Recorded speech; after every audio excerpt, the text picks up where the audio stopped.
करके लगातार जहां प्रदर्शन चल रहा है वहीं कई तरीके की बयानबाजी हो रही है। कहीं कोई विपक्षी राजनीतिक दल मांग कर रहा है तो मामला सुप्रीम कोर्ट जा पहुंचा है।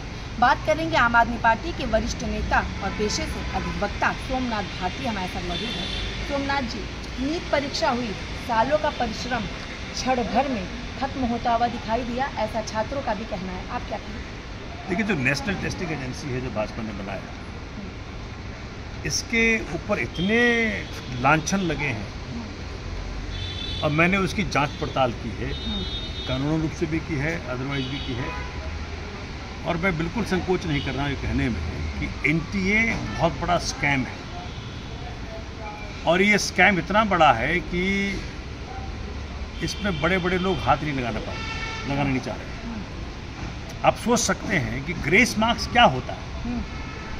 भाई, अगर 720 नंबर का सवाल है, अगर +4 और -1 का प्रोविज़न है, तो उसमें 718 कैसे आ गया, 719 कैसे आ गया? तो ये तो बहुत बड़ा फ्रॉड है, इसकी जांच होनी चाहिए। आप लोगों की भी कुछ मांगे हैं, क्योंकि कांग्रेस भी लगातार मांग कर रही है कि मोदी जी कुछ तो बोलिए, मुंह तो खोलिए।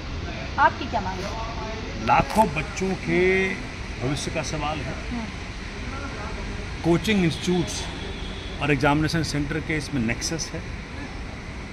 गरीब लोग अपना सब पूंजी लगाते हैं, घर बेच कर लगाते हैं, ज़मीन बेच कर लगाते हैं। गरीबों के खून पसीने कमाई का सवाल है। आज केंद्र सरकार कोई भी सेटिस्फैक्ट्री जवाब नहीं दे पा रही है कि ऐसा क्यों हुआ।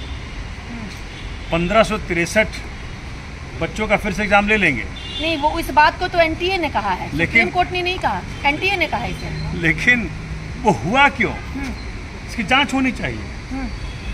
और इसमें बड़े सारे और मुसीबतें हैं, वो मुसीबतें भी अभी सुप्रीम कोर्ट के और पिटीशन लग रही है, वो भी लेकर के आएंगे। कई पिटीशन लगाई एनटीए ने, लेकिन उन सारे मामलों को अब 8 जुलाई के लिए कर दिया गया कि 8 जुलाई को सुनवाई होगी। छात्रों ने सीबीआई जांच की भी मांग की, उस पर भी नोटिस दिया एनटीए को, कोर्ट ने कहा है कि पहले जवाब दाखिल करें। मैं तो कहूँगा सीबीआई जांच से बात नहीं बनेगी, क्योंकि सीबीआई इनके अधीन है।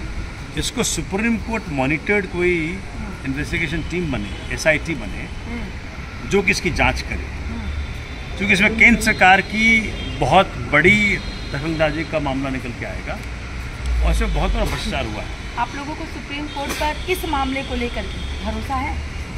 नेचुरली है, लेकिन मैं कह रहा हूँ कि सुप्रीम कोर्ट से और उम्मीदें हैं, क्योंकि सुप्रीम कोर्ट ही इसमें दूध का दूध पानी का पानी कर सकता है और पूरे देश को आशा है सिर्फ सुप्रीम कोर्ट से ही।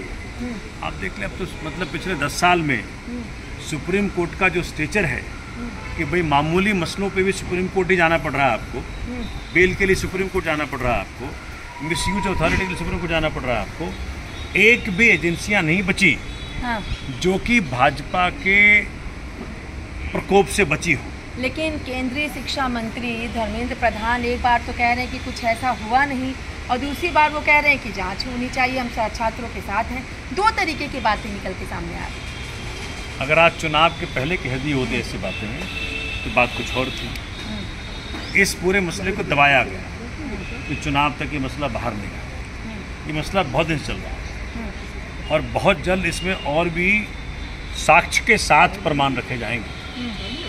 वो मेरे पास भी बहुत कुछ आया है, तो मैंने भी कहा है, मैंने बुलाया लोगों को और इसमें मेरे पास साक्ष्य आ रहे हैं। आपकी मांग क्या है? और मैं तो यही कह रहा हूँ कि सुप्रीम कोर्ट मॉनिटर्ड एसआईटी बने, वो इसकी इंडिपेंडेंट जांच करे, सरकार से हटके जांच करे। अभी बड़ा इंटरेस्टिंग रहा कि एनटीए के विरोध में एलिगेशंस हैं और एनटीए ही जांच करेगा जी। तो जो जिसके खिलाफ एलिगेशन है वही जांच करेगा, तो फिर क्या निकलेगा इससे? जी, एक अलग सा सवाल है। आरएसएस जो हमेशा से बीजेपी के लिए कहती आई है और उनके लिए करती भी आई है, लेकिन अब आरएसएस ने भी कहीं ना कहीं सीधे तौर पर बीजेपी को अहंकारी बोल दिया है। देखिए, सीट को लेकर के जो आंकड़े आए थे उसके आधार पर भाई क्या है क्या नहीं है ये तो सब कुछ दिख रहा है, सब कुछ। लेकिन सरकार हर मसले पे फेल हुई है, हर पैमाने पे फेल हुई है। अब इसको इससे बचा लो, उससे बचा लो, उससे बात नहीं बनेगी। बात यह है कि माननीय मोदी जी को तीसरी बार प्रधानमंत्री बनने का मैंडेट जनता ने नहीं दिया। इनको पीएम नहीं बनना चाहिए, रिजाइन करके चले जाना चाहिए। इनकी फेल्यूर थी हर मसले पे, शिक्षा ले लो, स्वास्थ्य ले लो, अनएम्प्लॉयमेंट ले लो, महंगाई ले लो, तो मुझे लग रहा है कि इनका जो पीएम बनना है वो असंवैधानिक है। इस कार से को मैंडेट जनरेशन नहीं मिला था। चलिए, ये थे हमारे साथ आम आदमी वरिष्ठ नेता और